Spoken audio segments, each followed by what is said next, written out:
भगवान के पास कभी न छोड़े चढ़ा हुआ प्रसाद, रूठ जाती है किस्मत। किसी भी पूजा या व्रत आदि के बाद भगवान को भोग लगाया जाता है। वास्तुशास्त्र में भी भगवान को भोग लगाने को लेकर कई मान्यताएं हैं। इन मान्यताओं को न मानने पर व्यक्ति की किस्मत रुष्ट हो जाती है। देवी देवताओं को प्रसन्न करने और उनकी कृपा पाने के लिए व्यक्ति उनकी आराधना करता है, व्रत आदि भी रखता है ताकि भगवान की कृपा उस पर हमेशा बनी रहे। शास्त्रों के अनुसार भगवान को भोग लगाने का भी विशेष महत्व बताया गया है।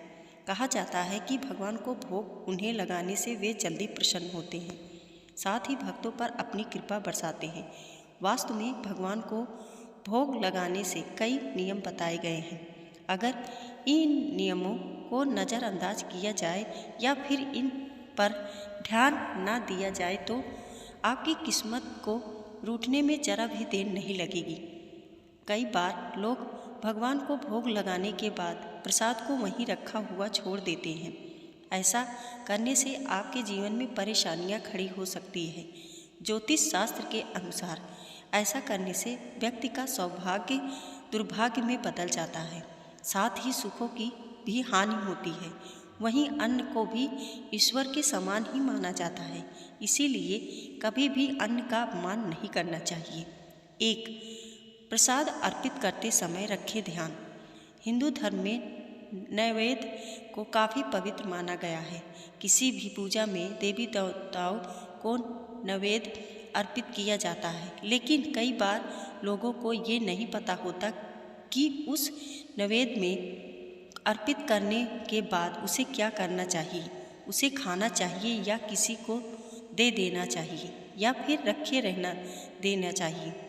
वास्तुशास्त्र के अनुसार भगवान के प्रसाद को तुरंत वहाँ से हटा देना चाहिए। 2.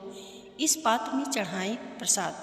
वास्तु जानकारों का कहना है कि नैवेद्य को धातु यानी कि सोने, चांदी, तांबा, पत्थर, लकड़ी या मिट्टी के पात्र में ही रखना चाहिए।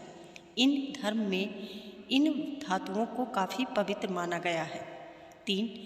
न रखा रहने दें भगवान के पास भोग। शास्त्रों में कहा गया है कि भगवान को चढ़ाया हुआ भोग तुरंत निर्माल्य हो जाता है। ऐसे में उसे तुरंत वहाँ से हटा लेना चाहिए। प्रसाद को खुद ग्रहण करना चाहिए और संभव हो तो दूसरों में बांट देना चाहिए। कहा जाता है कि भगवान को भोग लगाने के बाद प्रसाद को तुरंत हटा लेना सही रहता है। प्रसाद को तुरंत न हटाने पर विश्वक्सेन, चंडेश्वर, चंडासु और चंडाली नामक नकारात्मक शक्तियाँ वहाँ आ जाती हैं। 4. दूसरों में बांटे प्रसाद। ज्योतिष के अनुसार पात्र में रखने के कुछ देर बाद ही भगवान को अर्पित किया गया भोग प्रसाद का रूप ले लेता है। ऐसे में उस प्रसाद को खुद ग्रहण करने के साथ साथ दूसरों में बांट देना चाहिए। ऐसा करने से प्रभु प्रसन्न होते हैं। वीडियो पसंद आई हो तो लाइक और सब्सक्राइब करें। हमारे वीडियो को देखने के लिए आपका बहुत बहुत धन्यवाद।